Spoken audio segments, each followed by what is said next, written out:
Eu quero saudar os irmãos com a paz do Senhor. É com grande alegria que nós vamos dar sequência ao nosso estudo sobre a eclesiologia, o estudo ou a doutrina da igreja. Nós estamos estudando o nosso livro de Teologia Sistemática 4, que é um livro que trata todo ele da eclesiologia e também da missiologia. É eclesiologia com missiologia. Os irmãos sabem que nesse estudo de teologia sistemática nós já estudamos no livro 1 sobre a bibliologia, no livro 2 estudamos sobre teologia, cristologia e pneumatologia, no livro 3 estudamos sobre a criação, mas também sobre a angelologia, antropologia, hamartiologia e soteriologia. E agora nós estamos no livro 4, no quarto livro, estudando sobre eclesiologia com missiologia. Nós temos 3 capítulos sobre eclesiologia propriamente e mais 2 sobre missiologia, que na verdade é uma mesma sequência, porque uma matéria está contida na outra. Missiologia está contida em eclesiologia. Teremos ainda o livro 5º, o 5º livro, pelo qual trataremos da escatologia e também da heresiologia. Muito bem, meus amados irmãos, nós vamos começar com uma leitura bíblica, como sempre costumamos fazer. Vamos ler em 1 Coríntios, capítulo 12, versículo 28. É uma rápida abordagem bíblica, nós sempre costumamos começar nossas aulas fazendo uma abordagem bíblica inicial, para depois nós nos determos no roteiro que está no nosso livro. 1 Coríntios capítulo 12, versículo 28. E a uns pôs Deus na igreja, veja, a uns pôs Deus na igreja, primeiramente, apóstolos, em segundo lugar, profetas, em terceiro, doutores, depois, milagres, depois, dons de curar, socorros, governos, variedades de línguas. A uns pôs Deus na igreja. Veja, na igreja. Nós estamos estudando sobre a eclesiologia. E Paulo, ele apresenta uma hierarquização que Deus faz na igreja. Veja que as palavras primeiramente, em segundo lugar, em terceiro, não estão aí por acaso. Paulo está falando de uma hierarquização que Deus faz. Mas, irmão Ciro, eu pensei que hierarquia, essas coisas aí, hierarquização, como o irmão falou, isso é coisa das Forças Armadas. Não. O nosso Deus é um Deus que trabalha com ordem. Então, aqui o texto diz claramente que a uns pôs Deus na igreja, primeiramente apóstolos, em segundo lugar profetas, em terceiro doutores, depois milagres, depois dons de curar, etc, etc e etc. Mas veja como Deus está aqui fazendo, através da mensagem de Paulo, claro, Deus está apresentando uma hierarquização para que haja ordem na casa do Senhor. Paulo aqui, claro, está falando de dons e ministérios, e ele menciona nesse capítulo 12 de 1 Coríntios, ele faz uma abordagem ampla sobre os dons, e ele menciona primeiramente os dons como manifestações esporádicas ou manifestações episódicas da parte do Espírito Santo, quando ele cita, por exemplo, línguas, interpretações, a profecia e etc. Não são dons que alguém detém e diz, não, eu tenho esse dom. Não, são dons dados à igreja, são em manifestações esporádicas da parte do Espírito Santo. Agora, aqui no versículo 28, quando Paulo fala de dons, ele já está falando de um outro tipo de dom. Ele está falando daquele dom que é um dom residente. É o dom que a pessoa detém, Deus deu para a pessoa aquele dom. Então veja, de maneira geral, em 1 Coríntios capítulo 12, nos versículos 1 a 11, Paulo fala dos dons como manifestações esporádicas ou episódicas. Depois, nos versículos 12 a 27, ele apresenta a igreja como um corpo. Nós estudamos sobre isso na lição passada, a igreja como corpo de Cristo. E aqui Paulo faz menção disso. E ele finaliza esse capítulo mencionando os dons como ministérios, que no caso são residentes, e ele apresenta aqui uma hierarquização. Ele mostra aqui que Deus se vale do princípio da prioridade. O princípio da prioridade, que eu até fiz menção em outras aulas, está presente em várias doutrinas da Bíblia.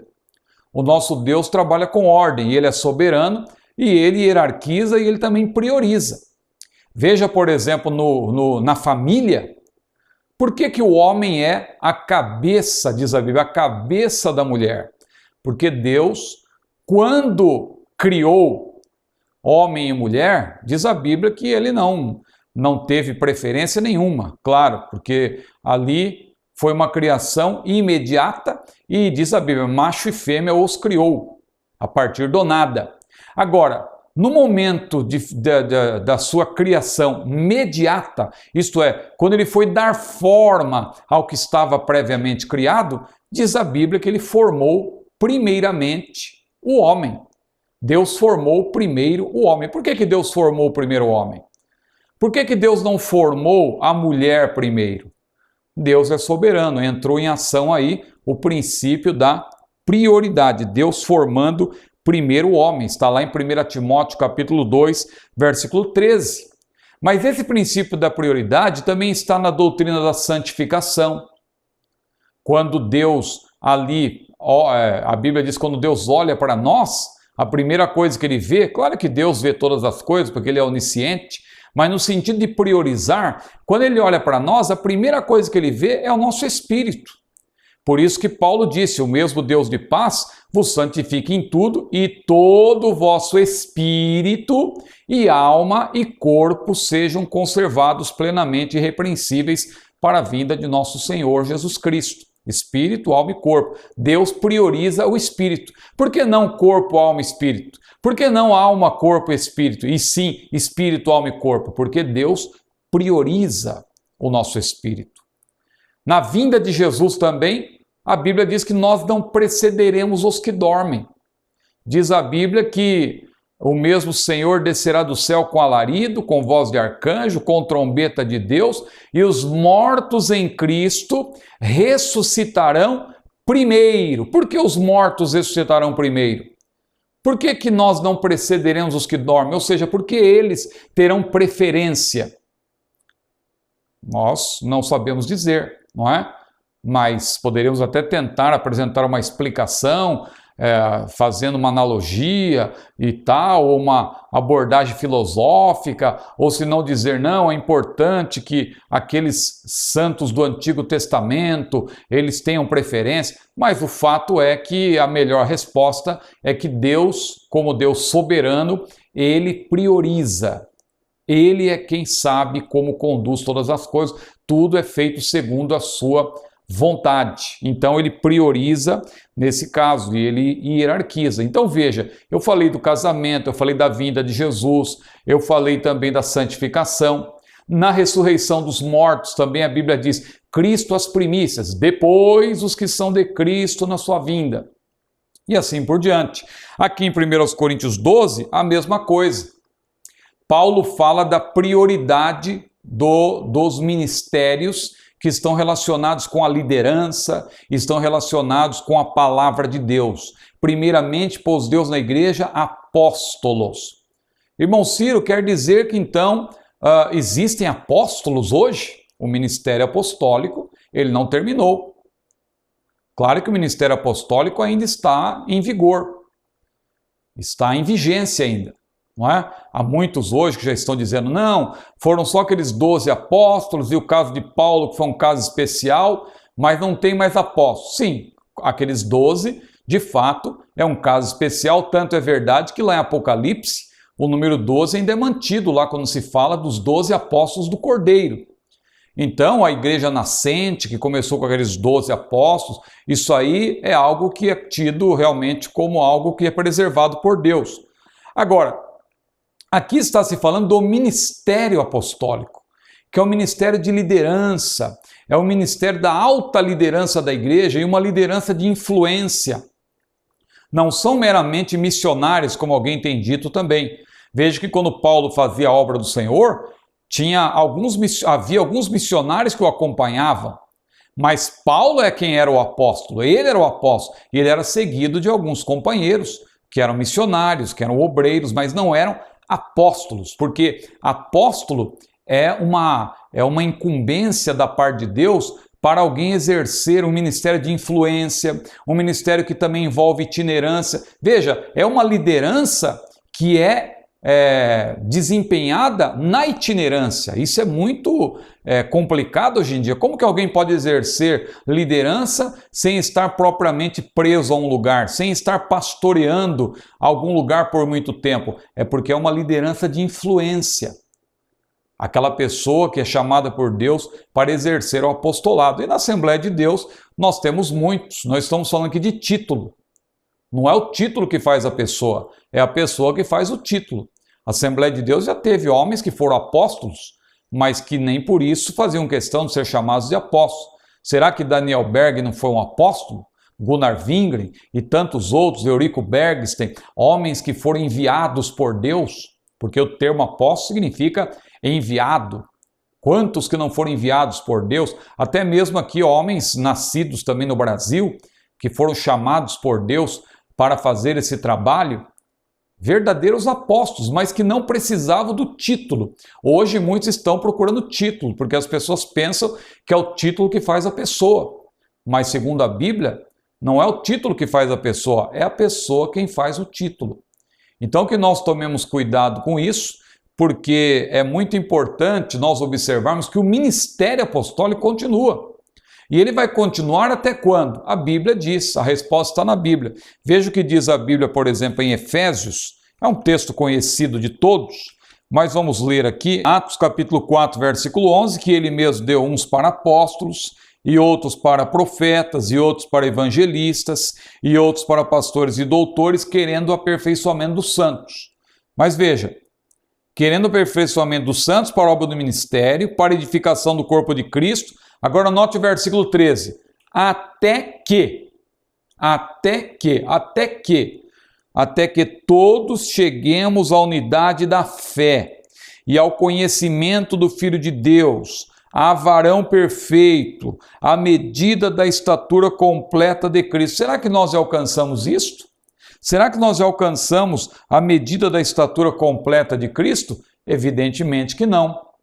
Nós só vamos alcançar isso, claro, quando estivermos na presença de Deus, porque enquanto estivermos nessa vida, a cada dia nós temos que melhorar. A vida cristã é como subir uma escada que não tem o último degrau. Nós subimos um degrau hoje e, na verdade, Deus diz para nós, pode subir mais um. Quem é santo, santifique-se ainda. Então, é importante nós atentarmos para essa hierarquização.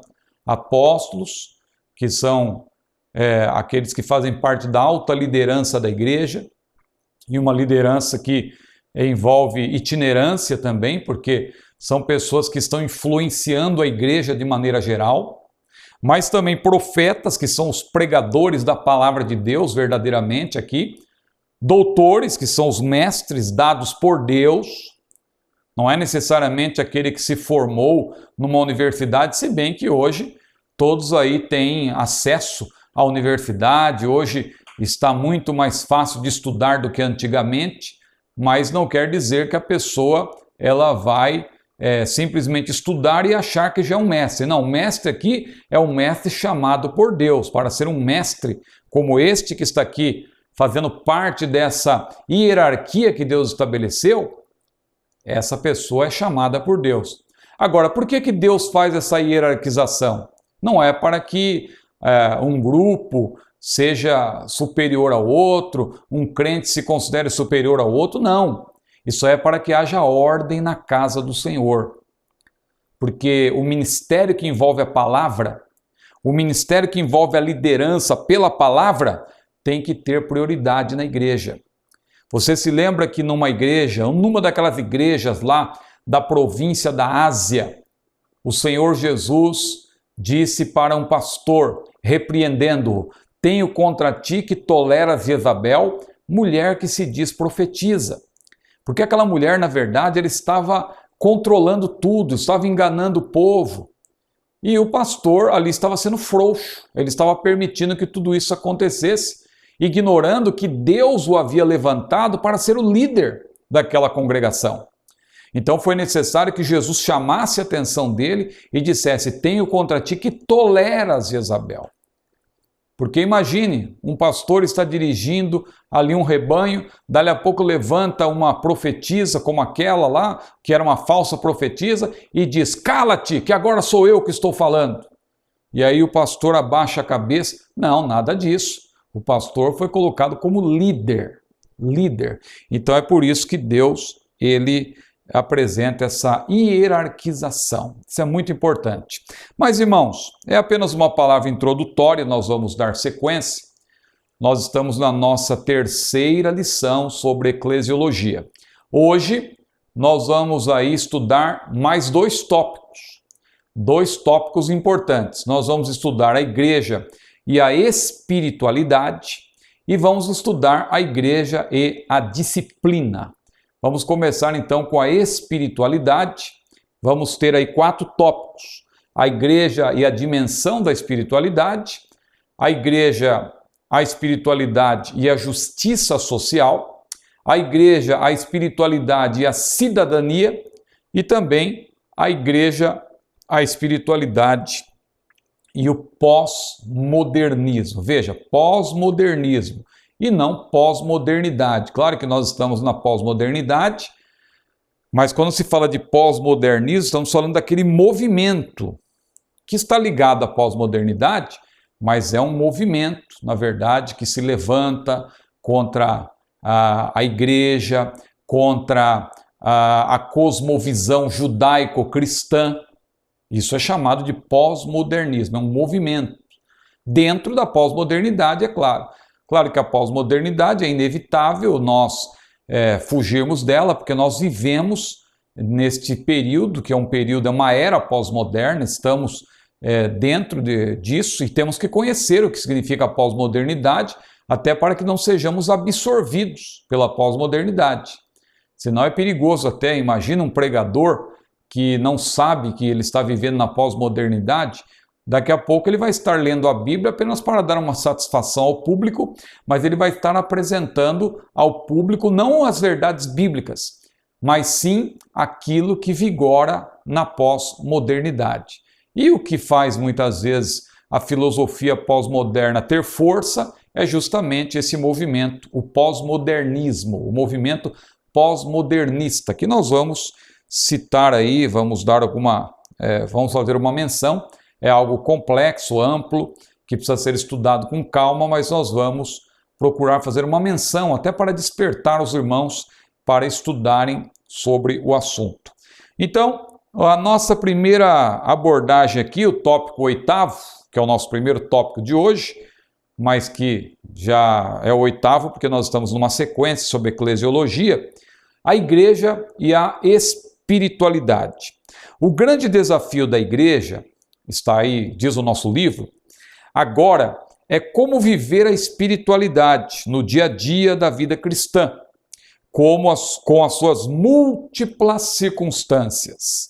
Ocorre que, em virtude da relação conflituosa entre a carne e o espírito, da falta de uma visão objetiva da mesma graça como fonte de santificação e da ausência de equilíbrio entre a esperança do mundo vindouro e a vida aqui e agora, surgem graves desequilíbrios na caminhada histórica da igreja. Então veja que nós pertencemos à Igreja de Cristo, nós somos salvos, nós fomos chamados para fora, porque esse é o sentido do termo igreja, fomos chamados do mundo para estarmos agora fazendo parte de um novo povo. Nós pertencemos à igreja, só que agora surge uma dificuldade. Qual é a dificuldade? Um desafio. Nós agora, pertencendo a este novo povo, nós não devemos ter mais as mesmas práticas que nós tínhamos outrora. Nós agora temos que ter uma vida nova, uma vida diferente, uma vida compromissada com a palavra de Deus e com o Deus da palavra. Uma espiritualidade. Ou seja, nós vamos, a partir de agora, priorizar o espírito e não mais a carne. Vamos priorizar o sobrenatural e não mais o natural. Nós vamos priorizar a comunhão com Deus. E isso para nós é algo difícil, porque nós estamos no mundo, é claro, nós somos seres humanos, nós ainda temos a natureza caída, a natureza adâmica dentro de nós, porque a salvação não significa a libertação da presença do pecado, e sim a libertação do poder do pecado. Por isso que Paulo fala de uma luta que é entre nós, não é? A luta entre a carne e o espírito. O espírito aí não é o Espírito Santo, mas é o nosso espírito. A nossa natureza espiritual. A nossa natureza espiritual, ela se contrapõe à natureza carnal. E qual das duas que vai prevalecer? Obviamente, aquela que estiver melhor alimentada. Se nós alimentarmos bem o nosso espírito, a nossa natureza espiritual, ela vai triunfar sobre a natureza carnal. Mas se nós alimentarmos a nossa natureza carnal, é evidente que ela vai se robustecer e ela vai prevalecer sobre a nossa natureza espiritual. Então, meus queridos irmãos, esse é um grande desafio. A carne opta pelo hedonismo, ou seja, o prazer pelo prazer, a busca do prazer. Você já deve ter estudado sobre o hedonismo, você já deve ter estudado sobre o hedonismo utilitarista, por exemplo, nas obras de Jeremy Bentham, de John Stuart Mill, que são filósofos que tratam disso, do hedonismo e do utilitarismo hedonista ou do hedonismo utilitarista. Então você sabe que o hedonismo é aquele tipo de filosofia que aponta para o quê? Para o prazer. Aquele que prioriza o hedonismo está priorizando o prazer, está priorizando, em outras palavras, o prazer carnal, a todo custo. Os divertimentos, claro que não é vedado a nós a diversão, o entretenimento, mas fazer disso uma prioridade é muito perigoso. A pessoa priorizar o entretenimento, priorizar a diversão em detrimento do seu exercício espiritual. Lembre-se do que Paulo falou. Paulo falou que o exercício corporal para pouco aproveita. Ele não falou que para nada aproveita. Ou seja, ele não desprezou o exercício corporal, até porque é muito importante, sobretudo para o coração e para manter o peso, né? Para não engordar muito. Então a pessoa precisa fazer exercícios físicos, mas Paulo ele mostra que o exercício corporal, em comparação com a piedade, que é o nosso exercício espiritual, ele disse que a piedade, o exercício em piedade é muito mais importante. O exercício espiritual é muito mais importante, é muito mais prioritário do que o exercício físico. Então a carne opta pelo hedonismo, enquanto o espírito anseia pela espiritualidade, obviamente.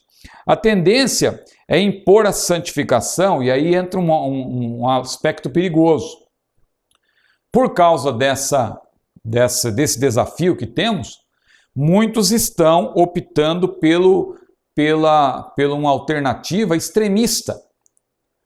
Enquanto uns abraçam o hedonismo, outros, na verdade, estão impondo a santificação, entre aspas, não é a verdadeira santificação, mas a santificação através do legalismo. E com isso, anulam o poder da graça como sustento da caminhada cristã. A santificação acaba sendo ensinada, não é, de uma maneira legalista. Isso é muito perigoso, porque a santificação, na verdade, é uma obra do Espírito, não é? Que se dá na nossa vida quando nós, é claro, damos lugar para Ele. Então veja que aqui no livro nós temos aí três casos, três caminhos diferentes para esse desafio que nós temos da espiritualidade. O primeiro é esse que eu já citei, que é quando se opta pelo hedonismo. O terceiro é o legalismo, que é muito perigoso. O segundo, perdão, é o legalismo, que é muito perigoso. E no caso do terceiro, ora enfoca-se a esperança da vida eterna como algo que exclui qualquer compromisso com a vida no mundo, ora leva-se ao extremo a visão do aqui e agora, anulando-se a santa expectativa do glorioso e definitivo estabelecimento do reino de Deus na história. Não é? Que caminhos correspondem aos princípios bíblicos para uma vida de espiritualidade? Em que consiste o papel da igreja enquanto no mundo, diante de temas como justiça social, cidadania, vida profissional e áreas afins? Principalmente nesta era pós-moderna em que prevalece a visão relativista? Como interagir com a sociedade sem compreender os valores do reino de Deus, sem deixar de influir em todos os segmentos? Então veja, são questões que estão aí diante de nós para nós refletirmos um pouco sobre elas nesta nossa terceira lição sobre eclesiologia. Vamos então para o ponto primeiro, a igreja é a dimensão da espiritualidade. Claro que aqui estamos falando da verdadeira espiritualidade. O estereótipo pentecostal, isto é, aquilo que dizem que é pentecostal, mas não é um estereótipo, enfatiza unilateralmente as expressões de alegria emocional e as supostas manifestações do Espírito nos cultos como sinônimo de espiritualidade. Então, quando se fala de estereótipo pentecostal, nós não podemos confundir aí o pentecostal com o pseudo-pentecostal. Pentecostal, de fato, está de acordo com a Bíblia, está de acordo com o que a Bíblia fala sobre os dons espirituais, sobre o batismo com o Espírito Santo, ou seja, as verdades pentecostais que são verdades bíblicas. O pentecostal que se preza, diferentemente do que muitos têm dito aí de maneira errônea, acusando a fé pentecostal injustamente, o pentecostal que se preza tem a Bíblia como a sua fonte primacial de autoridade, acima da tradição, da razão e das experiências. Mas o estereótipo, lamentavelmente, enfatiza unilateralmente as expressões de alegria emocional. É muito perigoso isso quando a pessoa confunde o verdadeiro poder do Espírito com o mecanicismo. Tenho visto muito isso, tem até um gracejo que nós fazemos quando falamos, por exemplo, da unção do microfone, não é? A pessoa está lá sentada, está lá quieta, daí a pouco ela recebe o microfone na mão, ela sai correndo para um lado, sai correndo para o outro, e começa a gritar, e começa a pular, e começa a dizer, olha, onde estão os pentecostais? Eu quero ouvir agora uma rajada de línguas estranhas. Isso aí é o estereótipo, não é? Até porque, quando nós falamos em línguas, claro que eu creio que o Espírito Santo se manifesta dessa maneira também, mas quando nós falamos em línguas, é porque o Espírito Santo acende um fogo dentro de nós, e nós até já fizemos menção disso em outra aula. Estou aqui só repetindo o que já foi até falado em outra aula, para ficar bem gravado na mente e no coração dos irmãos. Mas então, é perigoso esse estereótipo pentecostal. Um outro aspecto, que aí já é um outro extremo, é o caso do tradicionalismo. Aí está no livro, não é?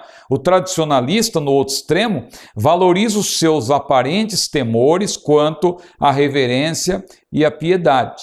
E aí vem um terceiro grupo. Se tem o grupo dos pseudo-pentecostais e tem o grupo dos tradicionalistas, que é outro extremo, tem também o grupo estruturalista.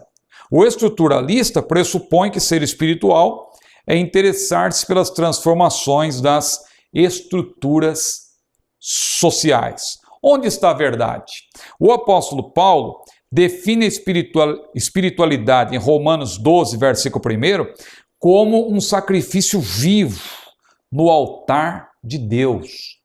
É mais do que simplesmente a prática litúrgica, a compenetração piedosa, a celebração coletiva nas reuniões da igreja. É entrega plena do ser, como nós já mencionamos, espírito, alma e corpo ao serviço do Altíssimo. O teólogo João de Oliveira, que foi um grande teólogo da Assembleia de Deus, apesar de talvez não ter tantos títulos, não é? Como hoje em dia se pensa que a pessoa, para ter um certo destaque no meio eclesiástico, tem que ser um doutor, um pós-doutor. Não temos nada contra isso, não vai aqui nenhum desdouro. Aliás, se eu estiver falando contra isso, estarei falando contra mim mesmo, contra nós mesmos, porque estou aqui falando representando aqui uma instituição teológica, uma instituição educacional. Então veja, seria um contrassenso de minha parte verberar contra o estudo formal, o estudo acadêmico. Mas muita gente hoje em dia está pensando que a pessoa não precisa mais ter chamada de Deus, basta simplesmente fazer gestão e a pessoa então ela pode se apresentar como fulano de tal. Agora, João de Oliveira foi um mestre na palavra, E veja o que ele disse, naquela época, quando ele andou aqui na terra: adore-se ao Senhor até no ato de remover uma casca de banana da calçada. Tal gesto impede que alguém, criado à imagem e semelhança de Deus, ao passar por ali, venha a acidentar-se. Em outras palavras, ele quis dizer o quê? Ele quis reafirmar o que está lá em 1 Coríntios capítulo 10, versículo 31. Tudo que nós fazemos deve ser para a glória de Deus. Paulo disse: quer comais, quer bebais, ou façais qualquer outra coisa, fazei tudo para a glória de Deus. Aduz-se, portanto, que a espiritualidade não é estanque, compartimentada, para ser vivida apenas numa dimensão. Ela engloba toda a vida, e em todo o tempo, como diz a Bíblia lá em Eclesiastes 9, versículo 8, em todo o tempo sejam alvos os teus vestidos e nunca falte o óleo sobre a tua cabeça. É por isso que a Bíblia diz que devemos orar sem cessar, não é? Quando a Bíblia diz que nós devemos orar sem cessar, não é que nós devemos estar o tempo todo de joelhos dobrados, não. É porque nós devemos em todo o tempo estar na presença de Deus, orando em espírito, porque, aliás, o crente, ele ora até dormindo.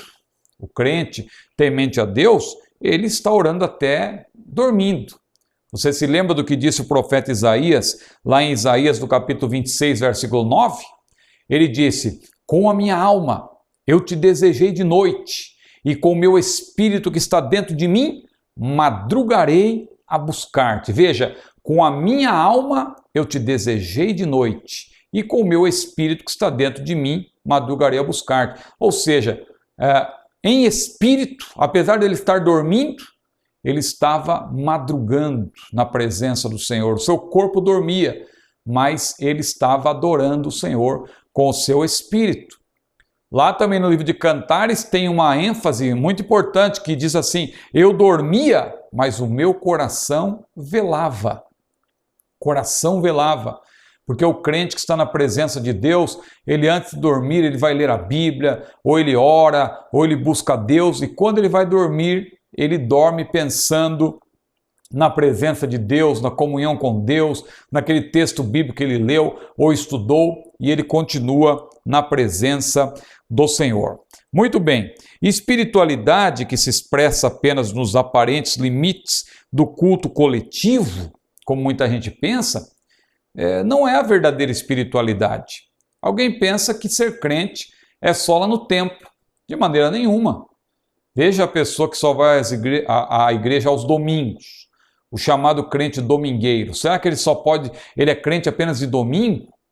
Às vezes a pessoa só vai aos domingos porque ela tem um trabalho que faz com que ela não possa ir aos cultos. Eu estou aqui, claro que eu falei de domingueiro, quando no caso é mesmo. Agora há casos em que a pessoa não é domingueira, não é? A pessoa vai só aos domingos porque ela não tem a oportunidade de ir outros dias. E a pessoa que às vezes viaja e trabalha embarcada e tanta coisa, só pode ir à igreja uma vez por mês. Será que essa pessoa ela só pode ser crente quando ela vai aos cultos coletivos? Não. Como está aí no livro, espiritualidade se expressa apenas nos aparentes limites do culto coletivo, é hipocrisia. É hipocrisia. É também farisaísmo.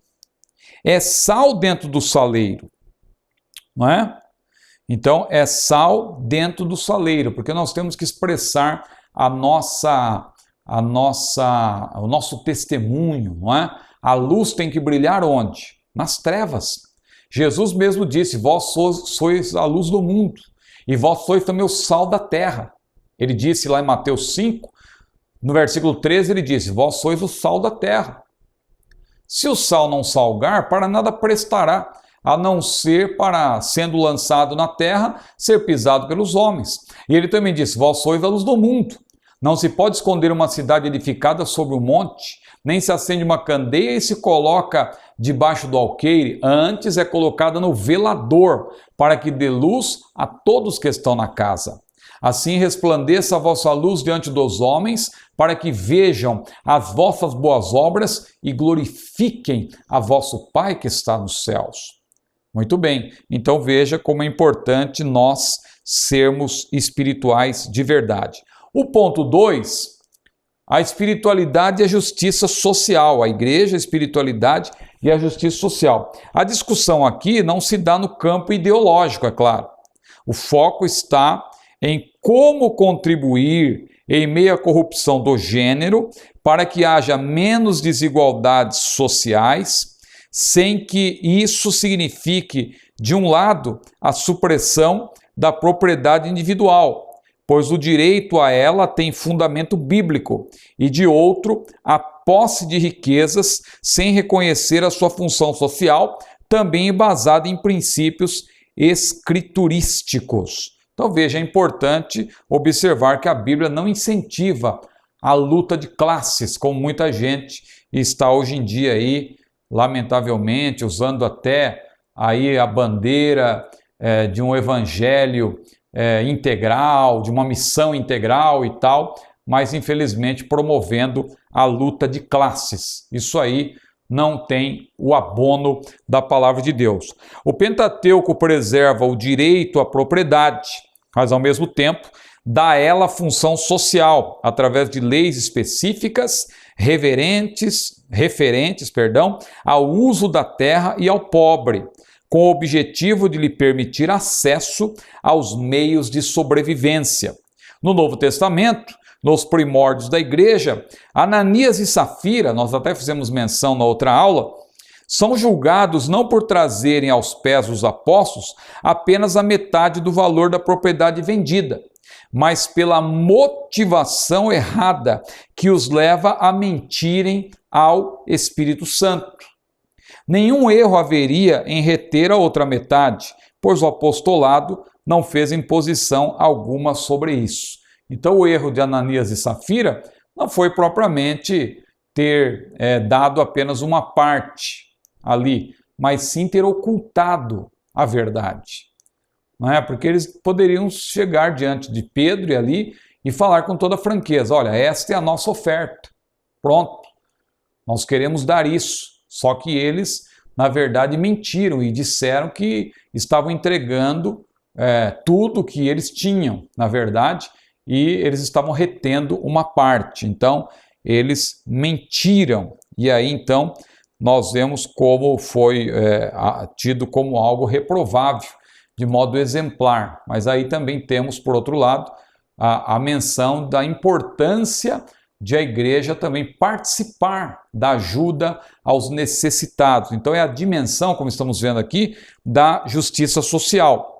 O que se deseja afirmar aqui é a legitimidade de o cristão possuir bens materiais sem que necessariamente tenha de abrir mão deles para cumprir a verdadeira espiritualidade. É preciso estar consciente de que tudo quanto possui é para a glória de Deus, mediante a disposição de usar o que tem para o bem-estar do próximo. Então, o cristão não pode ser uma pessoa egoísta. Não é pecado ele ter bens e se Deus o tem abençoado e ele honestamente tem ganhado dinheiro, ele pode usufruir com a sua família disso, sem problema nenhum. Agora, o que ele não pode é ser egoísta. Se Deus lhe tem dado bastante, ele também tem que repartir com os necessitados, ele tem que contribuir para a obra de Deus, porque o sentimento cristão deve ser esse, não é? O cristão verdadeiramente espiritual, ele tem a consciência de que ele deve ser uma pessoa altruísta, ele deve ajudar o próximo. Isso está na Bíblia, lá em Tiago, capítulo 5, versículos 1 a 6, nós não vamos ler para ganhar tempo, mas é um texto muito emblemático nesse sentido. Quando Paulo menciona os cristãos que serviam como servos na cultura de então, admoesta-os a servirem como se fosse ao Senhor, ou seja, com a máxima dedicação. Ou seja, não é porque o crente é espiritual que ele vai ser relaxado nas outras coisas. Muito ao contrário. Paulo deixa claro lá em Colossenses, mas também em Efésios, quando fala do servo, quando fala daquele, ou seja, o empregado, não é? O empregado, ele não serve apenas à vista, quando o seu patrão está por perto. Não, ele serve principalmente quando o seu patrão está distante, porque na verdade ele tem a consciência de que até mesmo o seu trabalho material ele está apresentando para Deus. No tribunal de Cristo, inclusive, isso vai ser levado em consideração, porque ali será avaliado tudo o que tivermos feito por meio do corpo. Veja como vai ser abrangente ali o tribunal de Cristo, quando nós todos haveremos de comparecer diante do Senhor. Então veja, um aspecto é esse do empregado, mas o crente como empregador também tem que ter cuidado, não é? Os cristãos não podem ser espoliados, mas também não surrupiam, veja, não surrupiam o tempo pelo qual são justamente pagos. A não conformação com o mundo de que falou o apóstolo Paulo em Romanos 12, 2, não tem apenas implicações quanto aos valores morais, mas abarca também o inconformismo com toda sorte de injustiça, que é, em suma, o resultado da entrada do pecado no mundo. Quem reconhece a vida como uma dádiva da misericórdia de Deus e se compromete em entregá-la incondicionalmente à soberania divina no altar do sacrifício, não folga com o individualismo egocêntrico, mas interessa-se alegremente pelo bem comum. Muito bem. Vamos então agora para mais um ponto, o ponto 8.3, a igreja, a espiritualidade e a cidadania. A ideia de uma igreja que apregou uma vida cristã compartimentada enseja posicionamentos duvidosos, nos quais transparece não haver qualquer compromisso com o aqui e agora. É aquilo que nós já falamos, a pessoa pensa que por ser crente ela não precisa mais se preocupar com nada, com trabalho, com escola. É como aquele jovem que começou a ir para a igreja e ele queria namorar uma jovem, e aí o pai da moça era durão, né, e exigia coisa de maneira correta, e a moça disse, olha, se você quiser me namorar, você tem que falar com meu pai.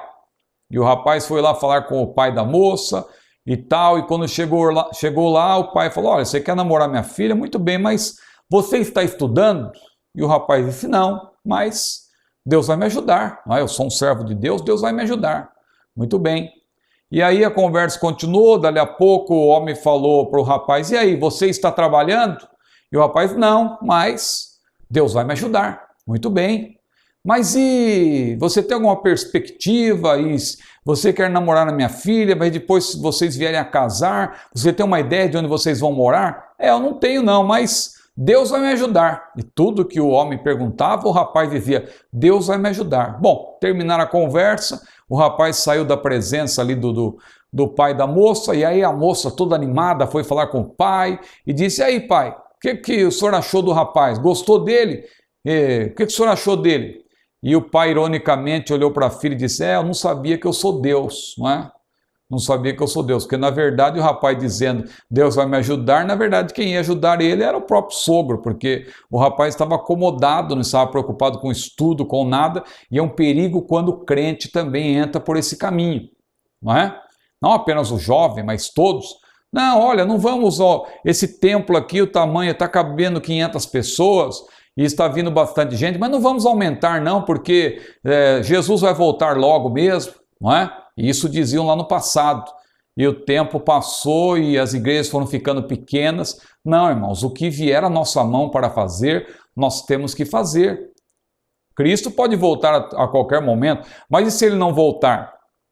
Não é? Então nós não podemos confundir as dimensões, aí a dimensão espiritual com a dimensão relacionada a este mundo. Então veja aí que a ideia de uma igreja que apregou uma vida cristã compartimentada enseja posicionamentos duvidosos, nos quais transparece não haver qualquer compromisso com o aqui e agora.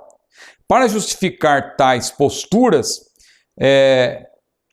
a máxima que é usada é a de que o mundo vai de mal a pior, não é? E nada é possível fazer para melhorar esse quadro. É perigoso isso, porque nós podemos e devemos fazer a nossa parte. É óbvio que a esperança do cristão é o mundo vindouro, é a nossa esperança. Tem aquele hino da harpa cristã que diz: nossa esperança é sua vinda, o Rei dos Reis vem nos buscar. Não é? Não é isso que diz um hino da harpa cristã? Nossa esperança é a sua vinda. Entretanto, meus amados irmãos, nós temos que ter todo cuidado. Nós temos, como já falamos em outra aula, nós temos a cabeça no céu, nós estamos ligados ao céu, mas os nossos pés devem continuar na terra. Então, é óbvio que a esperança do cristão é o mundo vindouro. A expectativa do estabelecimento definitivo do reino de Deus na história nutre a fé de todos que professamos o nome de Cristo, mas, enquanto essa época não chega, cabe a cada crente viver na presente era a espiritualidade do reino e todo o seu ideal descrito no Sermão do Monte. Lembremos do que Jesus disse numa certa ocasião: dai a César o que é de César e a Deus o que é de Deus. Você se lembra? Queriam apanhar Jesus numa falha? E eu fico maravilhado com essas respostas sábias do Senhor Jesus. Jesus era muito sábio. E aí queriam apanhar Jesus numa falha e tal, e perguntaram: é lícito pagar tributo a César? E Jesus falou: de quem é a efígie aí da moeda? Não é? E aí quando mostraram, Jesus disse, viu que era de César e disse: dai a César o que é de César e a Deus o que é de Deus. Então, isso aí mostra os dois lados da moeda. Mostra que nós somos espirituais, mas que nós estamos nesse mundo e também somos cidadãos. Cidadãos.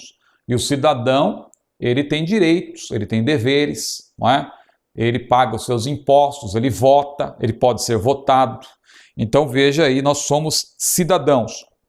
O próprio Paulo apelou para a cidadania romana, no episódio em que ele e Silas foram arbitrariamente presos em Filipos. Esse texto é muito conhecido, lá de Atos 16, e muito importante. Nós somos cidadãos dos céus, mas também somos cidadãos, no nosso caso, cidadãos brasileiros, não é? Muito bem. A verdadeira espiritualidade não dá as costas ao exercício da cidadania. O mandato de governar a terra foi dado pelo próprio Deus ao homem no ato da criação. Veja como o próprio Deus disse que Adão, que desfrutava de perfeita comunhão com Deus, deveria lavrar a terra. Ou seja, ele não estava livre das suas obrigações em relação à terra. Então, cabe a nós fazer a nossa parte, promover mutirões em que os membros possam atuar, né? No caso dos obreiros, podem e devem fazer isso, incentivar os crentes a participar das associações de moradores, das reuniões de pais e alunos e de outros movimentos legítimos da sociedade organizada. E isso tudo permite que nós exerçamos a espiritualidade, onde a presença do sal e da luz é extremamente vital para a tomada de decisões importantes. O crente fiel, ele influencia e não é influenciado.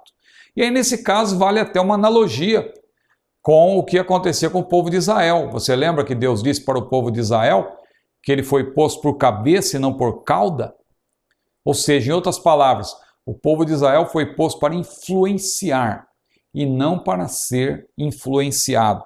É isso que deve acontecer conosco. A postura cidadã não se resume apenas a esses aspectos. Ela transparece nos metrôs, trens e ônibus, quando os mais novos dão lugar às pessoas da terceira idade e aqueles que não enfrentam nenhuma dificuldade abrem mão de seus assentos para as gestantes, as pessoas enfermas e os deficientes físicos. Não é? É triste quando nós vemos aí pessoas que sentam no lugar da gestante, no lugar do idoso, e o crente deve ser um exemplo nesse sentido. Moradores conscientes não jogam lixo nas encostas nem nos rios. Isso é o crente espiritual. Principalmente, ele tem a obrigação e ele tem a consciência de que ele deve fazer isso. Motoristas respeitam as faixas de pedestre. Aliás, o trânsito é um bom lugar para a manifestação da espiritualidade, não é? É muito preocupante quando nós vemos aí pessoas que se irritam no trânsito, que brigam, né? Crentes brigando no trânsito. Eu ouvi até certa vez, eu não me lembro se eu até já não contei isso numa outra aula, mas talvez alguém não tenha participado aí, não tenha ouvido e agora tem a oportunidade de ouvir. Porque às vezes a gente não tem como guardar na mente, né, tudo aquilo que nós já falamos. Mas eu estou me lembrando agora daquele caso de 2 motoristas que começaram a brigar no trânsito, e aí eles saíram dos carros e começaram a xingar um ao outro, e aí dali a pouco eles começaram a brigar, chegaram às vias de fato, e um deu um tapa na cabeça do outro, o outro devolveu um soco, e rolaram pelo chão, e um ficou por cima, depois o outro virou, ficou outro por cima, e aí um que conseguiu ficar por cima, assim, numa posição mais estratégica, falou para o outro: agora eu vou te matar. E quando ele disse isso, o outro que estava por baixo reagiu e disse: me matar não, o sangue de Jesus tem poder. E quando ele disse isso, o outro que ouviu falou: você é crente? A paz do Senhor, irmão. Veja, os dois eram crentes, estavam brigando ali, dando socos um no outro e dando tapas. Veja se essa é a conduta e a postura de um cristão que se preza. Então, veja aí, fica aí o alerta para nós. O culto aqui também, quando tais gestos têm origem no relacionamento com Deus, através do altar do sacrifício, pela visão correta de que tudo quanto o ser humano faz só encontra sentido no Altíssimo, representam então a celebração da glória divina, o culto contínuo, é o que eu estava falando. Nós não podemos servir a Deus apenas na igreja, no templo, mas 24 horas por dia devemos servir aquele que tem domínio sobre o universo. E isso é a verdadeira espiritualidade. Incorre-se, quando não se observa isso, não se observa essa premissa, incorre-se na ausência do amor, a primeira qualidade do fruto do Espírito, o que significa que qualquer ação está sendo feita sob motivação errada. Vamos então para o ponto 4, 8.4, a igreja, a espiritualidade e o pós-modernismo. Já que vamos falar de pós-modernismo, só para aqui, eu sei que esse assunto hoje em dia é muito estudado, os jovens que estão na universidade estão aprendendo sobre isso, até mesmo já aprenderam também no ensino médio, não é? Mas às vezes pode ser que passou desapercebido, ou alguém que não teve a oportunidade de estudar também. Quando se fala de pós-modernismo, é importante dizer que o pós-modernismo é aquele movimento pós-industrial que nasceu em 1960, mais ou menos, e que cresceu mais, e principalmente nos anos seguintes, nos anos de 1970, ao entrar pela filosofia criticando o modernismo. É pós-modernismo, não só porque vem depois, mas também porque se contrapõe. Veja que aquele escritor Alvin Toffler, ele fala de uma guerra de civilizações, justamente porque nós entramos na pós-modernidade sem deixar completamente a modernidade. Existe até aqueles que dizem que não existe pós-modernidade. O que existe hoje, na verdade, é uma hipermodernidade, porque estamos vendo hoje a intensificação de tudo aquilo que havia no período da modernidade, não é? Que começou lá, claro, com a Revolução Industrial. Antes disso, claro, lá na Renascença já havia ali um ensaio, não é? Daquilo que viria a representar o pensamento moderno, depois com o Iluminismo e tal, mas na Revolução Industrial que de fato aquilo começou a vigorar com mais força. E a pós-modernidade, na verdade, ela vem como uma contraposição, não apenas como uma sequência, mas esse pós representa também uma contraposição. É uma era também chamada de era pós-cristã, porque através de filósofos como principalmente Nietzsche, não é? Mas também Foucault e outros, estabelece-se uma ideologia que prevalece hoje na sociedade, uma ideologia pós-cristã.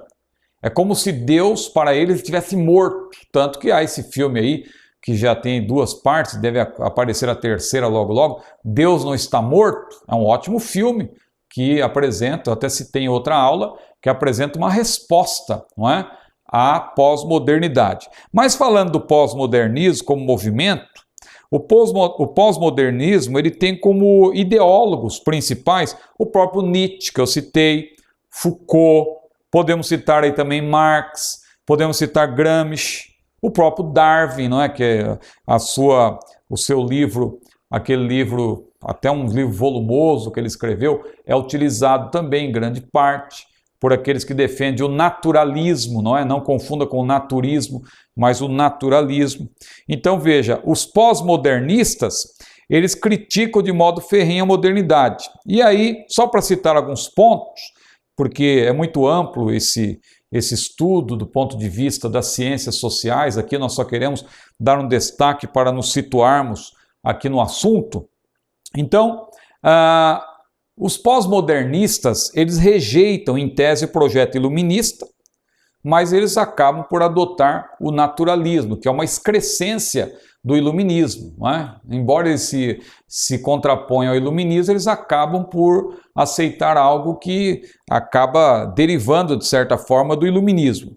O naturalismo é materialista, é ateísta, é humanista, portanto, contrário ao sobrenaturalismo e é também antropocêntrico. O homem é tido como a medida de todas as coisas.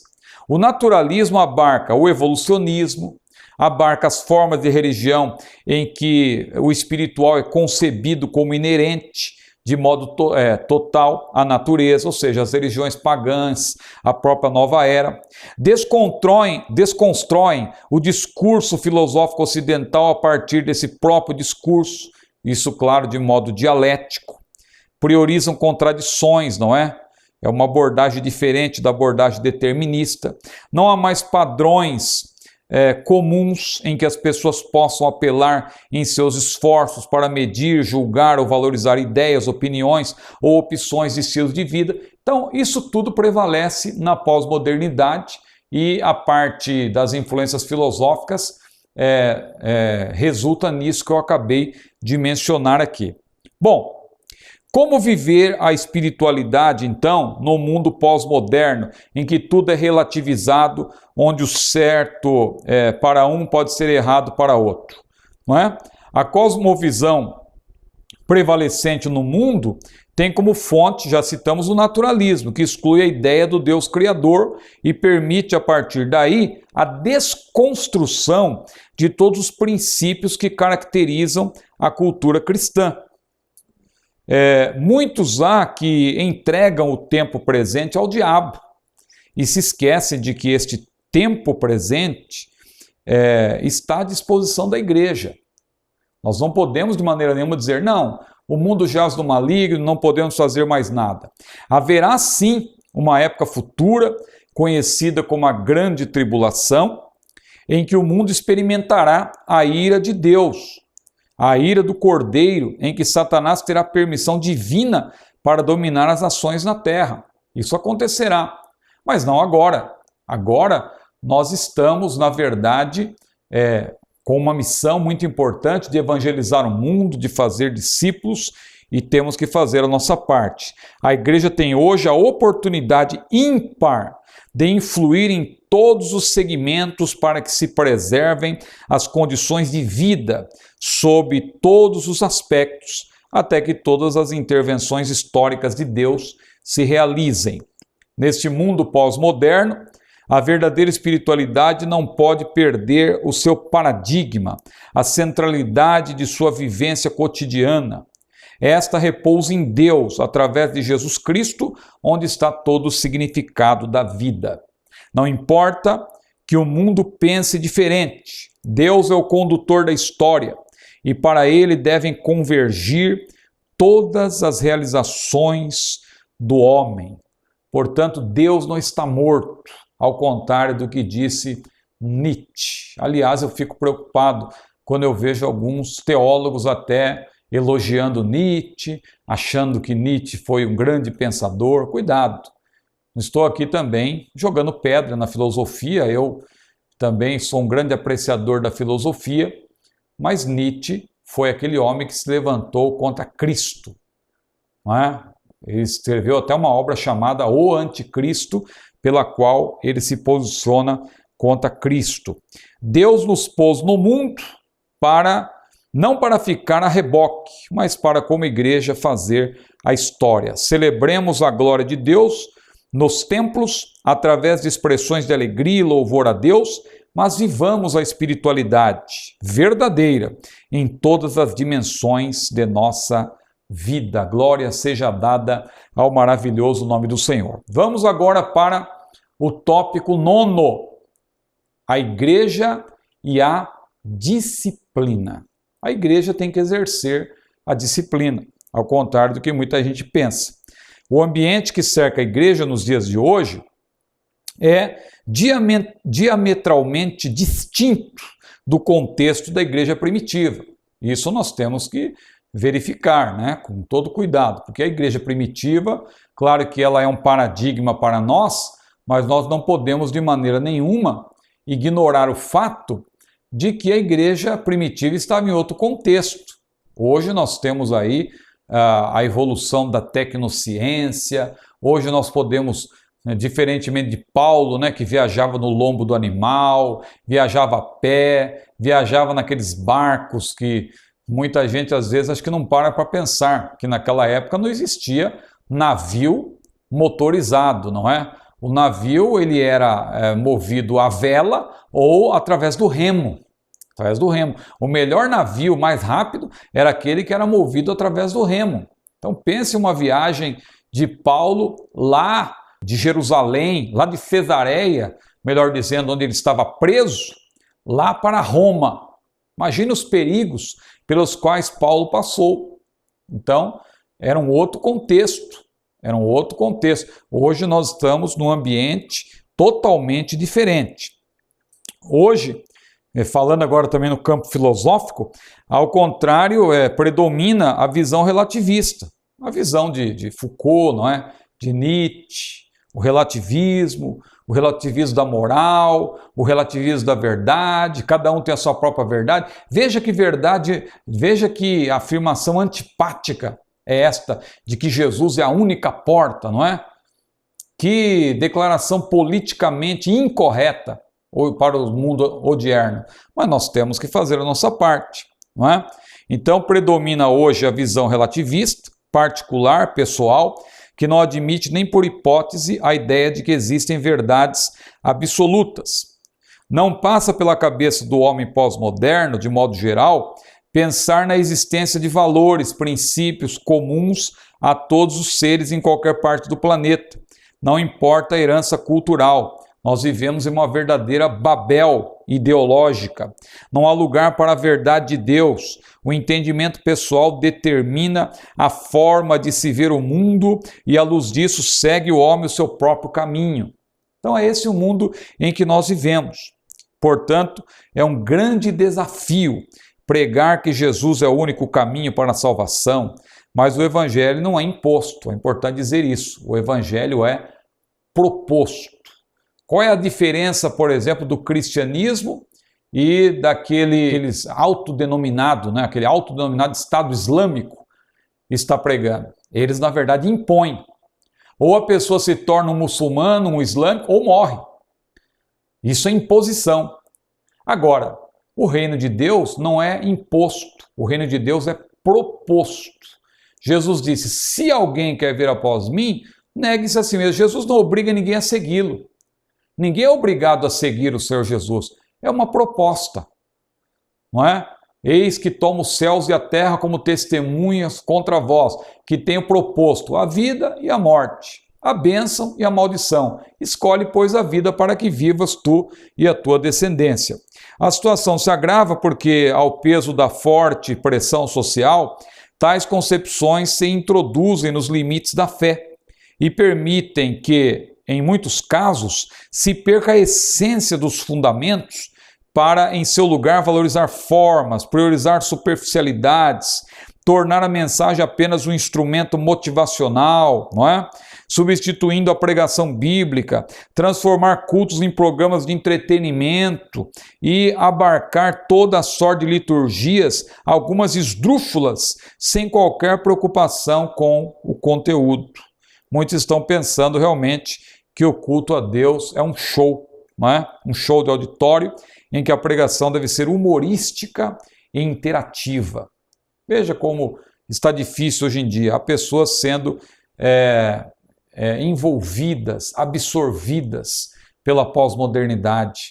Já há pregadores aí, lamentavelmente, que estão aí transformando a pregação numa mera interatividade para entreter o povo, e pega na mão do sermão, e olha para o sermão, e balança o ombro do sermão até que ele diga aleluia, e olha para o sermão e diga para ele, meu irmão, você é uma menina, e tal, e depois diz que é menina dos olhos de Deus, aponte o dedo para o sermão e diga, Satanás, você está derrotado. Veja quantas coisas nós estamos vendo por aí. Eu fico espantado quando eu ando por aí, eu vejo tanta coisa acontecendo, mas, meus amados irmãos, nós não podemos deixar de pregar a palavra de Deus. Paulo, escrevendo a Timóteo, disse, prega a palavra. Prega a palavra, não é para entreter o povo, não vos conformeis com este mundo, diz a Bíblia. Nós estamos na pós-modernidade, mas não é por causa disso que nós vamos deixar de observar o que está na palavra de Deus. É a palavra que tem para nós a instrução correta. A Bíblia diz que toda a carne é como a erva, toda a glória do homem como a flor da erva. Secou-se a erva, caiu a sua flor, mas a palavra de Deus permanece para sempre. Glória seja dada ao maravilhoso nome do Senhor. A ânsia de tornar as igrejas atrativas e amigáveis, entre aspas, como defende os líderes dessa corrente, leva à liberalização, não é? Teológica. Abre caminho para concessões no campo do comportamento e flexibiliza o papel da disciplina sob o argumento de que ela afugenta as pessoas e faz com os membros de uma igreja com que os membros de uma igreja com fundamentos ortodoxos procurem outras menos exigentes ou com porta larga, entre aspas, não é?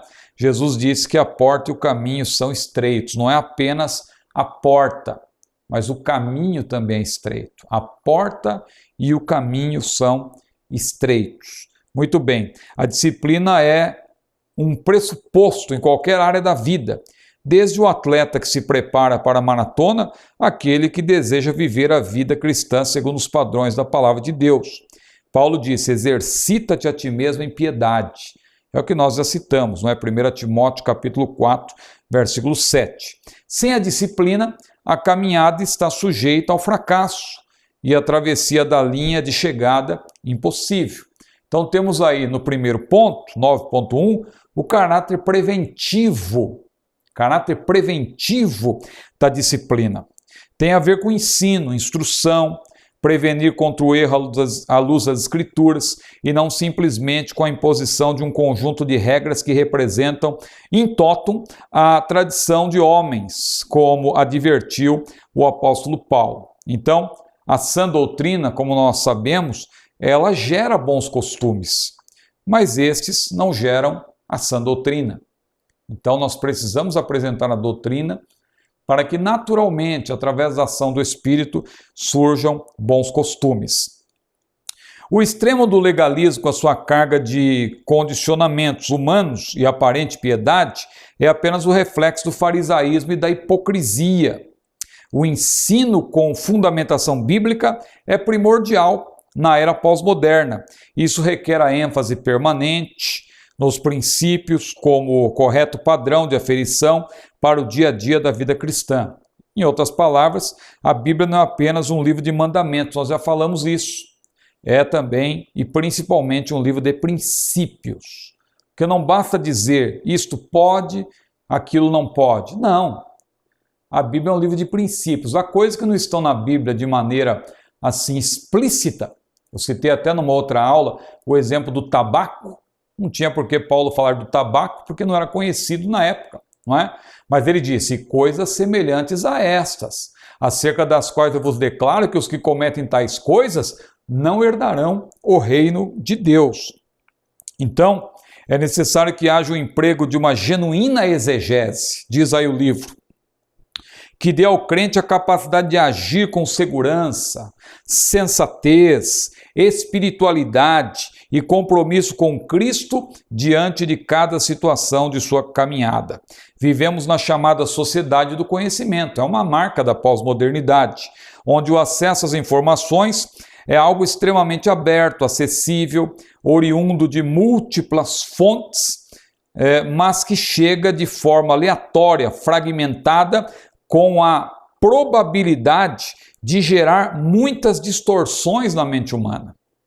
Então veja, nos tempos antigos, a palavra de alguém que tivesse conhecimento um pouco acima da média era lei, até porque a grande maioria não dispunha da mesma autoridade intelectual para exercer o senso crítico. Na sociedade pós-moderna é diferente, não é? Então hoje nós estamos aí pregando, nós estamos diante de universitários, não é? Um professor de escola dominical pode estar dando aula ali, claro, pode ter ali um pedreiro, um faxineiro, uma pessoa que não teve muito estudo formal, mas ao lado dele pode ter um médico, pode ter um engenheiro, pode ter um advogado. Então o professor, ele deve ser capacitado, não é? Daí a importância de cursos como este curso do CETADB, o curso básico, o curso médio, o curso avançado e assim por diante. As pessoas questionam, particularizam e querem respostas que não só as convençam, mas que sejam coerentes com a lógica da razão. A autoridade era também respeitada, hoje está sendo solapada em todas as esferas. O mundo tem mudado realmente, como a palavra de Deus preconiza, não é? Quem exerce cargo de liderança, sobretudo no meio eclesiástico, não pode se valer da força de sua função para de maneira autoritária passar aos liderados o que precisa ensinar, não é? Antigamente as coisas funcionavam mais ou menos assim. Nós vivíamos numa época até que era esse o modelo até do país. Então a pessoa, ela dava ordem para as pessoas ouvirem e atenderem imediatamente, não é? Manda quem pode, obedece quem tem juízo, dizia-se. Mas hoje em dia é diferente. A pessoa tem que estar de fato investida de autoridade. Não vá confundir autoridade com autoritarismo. Autoritarismo é quando a pessoa bate na mesa e diz, aqui quem manda sou eu. Isso é autoritarismo. Agora, autoridade não. Autoridade é quando a pessoa de fato está investida de autoridade da parte do Espírito Santo. Mostrar de forma consistente, não é? E dialogal, é preciso fazer isso, mostrar de forma consistente e dialogal que os princípios bíblicos não são extemporâneos, ultrapassados, antes fazem pleno sentido na sociedade pós-moderna, não é? É preciso enfrentar os porquês com respostas bíblicas e bem expostas, com toda a clareza necessária, e evitar evasivas que confundem e tiram a credibilidade de quem exerce esse papel. Os princípios bíblicos são frutos da revelação de Deus ao homem. Alguns chegam a afirmar na atualidade que outras religiões também tem as suas verdades exclusivas, de modo que por isso mesmo não se pode permitir que interfiram na vida secular de cada um. Infelizmente, há pessoas que aí está o exemplo de que há pessoas que estão embarcando na canoa furada aí do relativismo da pós-modernidade. Não, cada um tem a sua verdade, e eu respeito, e etc. E a pessoa entra por um caminho aí do politicamente correto. Claro que nós, para convivermos em sociedade, nós temos muitas vezes que abrir mão de alguma coisa, respeitar a opinião do outro, mas respeitar a opinião do outro não quer dizer que você vai deixar de emitir a sua opinião. Jesus, quando conversou com aquela mulher samaritana, ele concordou com ela quando foi necessário. Quando ela disse alguma coisa que estava correta, ele olhou para ela e disse: disseste bem. Mas na hora de apresentar a verdade, ele apresentou de maneira contundente. Ele não deixou de falar a verdade porque se ele falasse, aquela mulher poderia não gostar. Você se lembra quando ele se dirigiu a ela e ela disse: como sendo tu judeu, me pedes de beber a mim que sou mulher samaritana? A reação dela foi uma reação ali hostil. Mas Jesus continuou conversando com aquela mulher. Ele disse: mulher, se tu conheceras o dom de Deus e quem é o que te diz dá-me de beber, tu lhe pedirias e ele te daria água viva. E a mulher então disse: mas Senhor, tu não tens com que atirar e o poço é fundo, de onde pois tens água viva? E Jesus lhe disse: mulher, aquele que beber desta água tornará a ter sede, mas aquele que beber da água que eu lhe der nunca mais terá sede, porque se fará nele uma fonte d'água que salta para a vida eterna. Glória ao maravilhoso nome do Senhor. Os princípios bíblicos têm de fato origem na revelação e exatamente por isso a sua fonte, não é? São ao mesmo tempo coerentes com toda a verdade que se manifesta no mundo cotidiano. Às vezes é preciso usar a estratégia empregada pelo apóstolo Paulo em Atenas, que ao invés de partir da revelação para a filosofia, fez o caminho inverso, partiu da filosofia para a revelação, porque Paulo conhecia grandemente a filosofia da época, não é? Paulo foi criado lá em Tarso e conheceu a filosofia ali, mas também foi criado em Jerusalém uma parte do tempo ali, então ele tinha um vasto conhecimento. Então Paulo podia ali falar um pouco de filosofia para apresentar a verdade. Assim pensavam os reformadores. Para eles, toda a verdade em qualquer campo do saber precisava ser considerada como a verdade de Deus. 9.2. Caráter normativo. Nós falamos do caráter preventivo, agora vamos para o caráter normativo da disciplina. A disciplina tem também caráter normativo. Já vimos que a igreja é tanto uma instituição divina como humana, mas ambas são indissociáveis. Então temos aí o aspecto terreno, não é? Que dispõe de personalidade jurídica, estatuto, regimento interno, princípios organizacionais e assim por diante. E o aspecto divino. A Bíblia Sagrada é, nesse caso, o estatuto maior. A igreja local deve ter o seu perfil, claro, teológico, eclesiástico, consuetudinário, não é? Mas este deve derivar dos princípios e mandamentos da palavra de Deus. São os imutáveis referenciais extraídos das Escrituras para que possa seguir a sua trajetória até alcançar o céu. Sim, é isso que torna a igreja forte. A Bíblia sempre será a sua fonte da disciplina normativa. Ela será a base, o parâmetro, a verdade absoluta, com significado autônomo para tudo quanto vier a ser decidido no âmbito da igreja. Glória a Deus. Então, é perigoso isso aqui que nós estamos falando, não é? É perigoso hoje em dia, muitos lamentavelmente estão sendo absorvidos pela pós-modernidade, não é? E como um pastor que se preza, não é? Ele vai abrir mão disso. Infelizmente, alguns que não se prezam, né? Que estão aí abrindo mão. Você vai falar disso para um pastor que foi absorvido pela pós-modernidade. Imagina, dizer a ele que a Bíblia deve ser a base, o parâmetro, a verdade absoluta. Então, hoje em dia, as coisas estão muito difíceis. É um desafio pregar o Evangelho na pós-modernidade. Não nos cabe tornar o caminho mais estreito do que já é. Não é? A verdadeira santidade nada tem que ver com extremismo. Isso é um outro lado da moeda. Mas alguns dirão, a Bíblia por si basta. A Bíblia por si basta. A premissa é correta, não é? A premissa é correta. Mas o Concílio de Jerusalém, lá atrás, nos primeiros anos de vida da igreja, à luz das Escrituras, expediu cartas. Olha aí. Alguém dirá, não, a Bíblia basta. Mas já lá, embora o contexto fosse outro, não houvesse a facilidade hoje em dia que você tem para gerar cópias, não é? Hoje você tem máquinas copiadoras, e você tem e-mail, e você pode enviar pelas redes sociais. Naquela época não tinha nada disso, não é? Mas o que a igreja fez? A igreja enviou cartas para serem lidas nas igrejas. Então veja aí, nos primeiros anos de vida da igreja, à luz das Escrituras, o Concílio de Jerusalém expediu cartas às igrejas de então, com as normas a serem observadas quanto aos problemas ali levantados e discutidos. Então, veja como isso foi importante. A classe de discipulado, um exemplo, não é?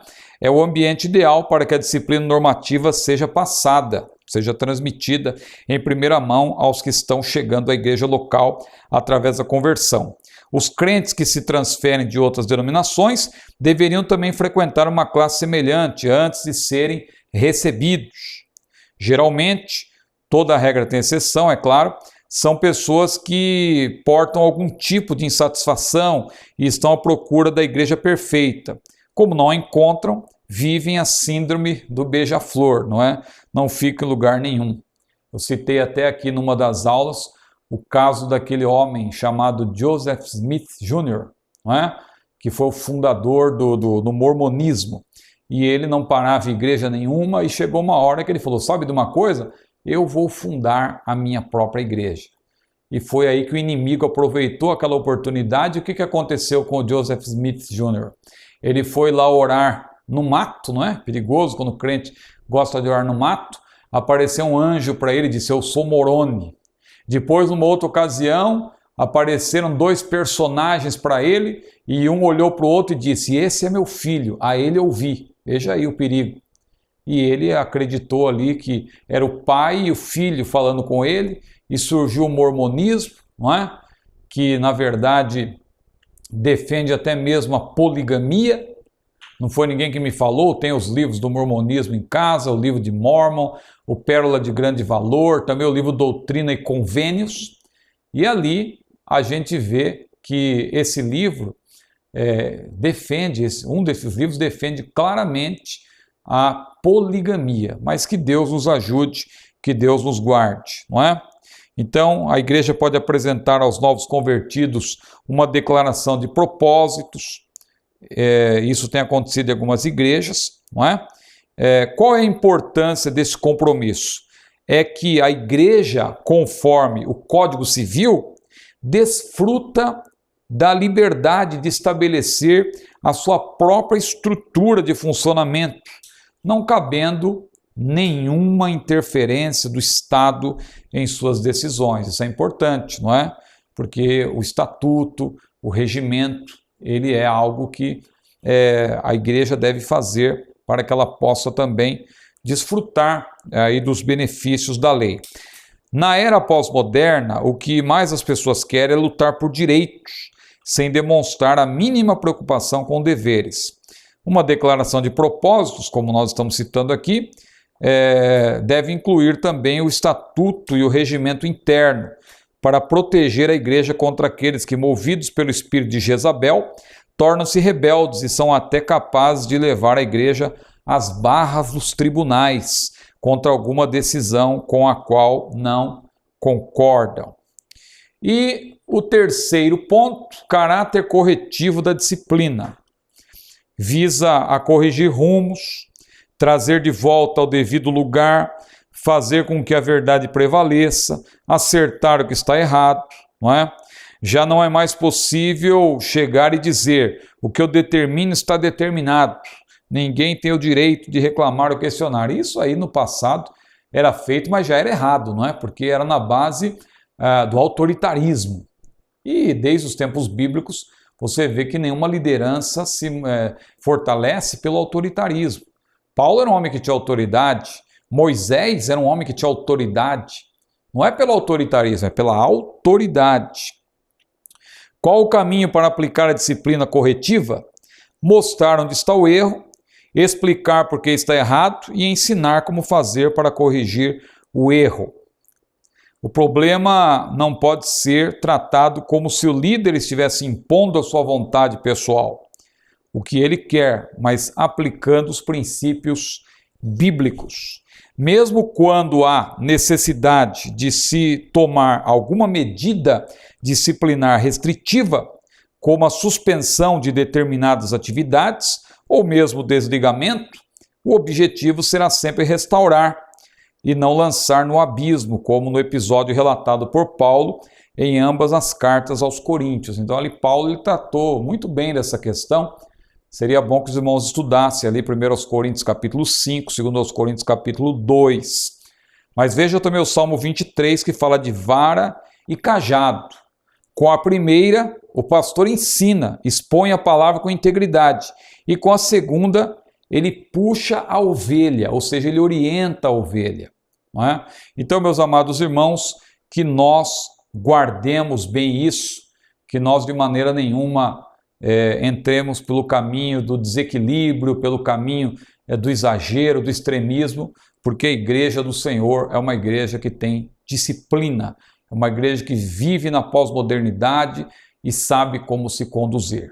Muito bem, nós estamos então caminhando para o final de mais uma aula, a nossa terceira lição do livro 4 de Teologia Sistemática. Teologia Sistemática 4 é o nosso quarto livro, nós estamos então terminando a terceira aula e depois, se Deus assim permitir, nós voltaremos para retomar e falar sobre a missiologia. Que Deus abençoe a todos, aí estão os cursos do nosso CETADB, curso básico, curso médio, curso avançado.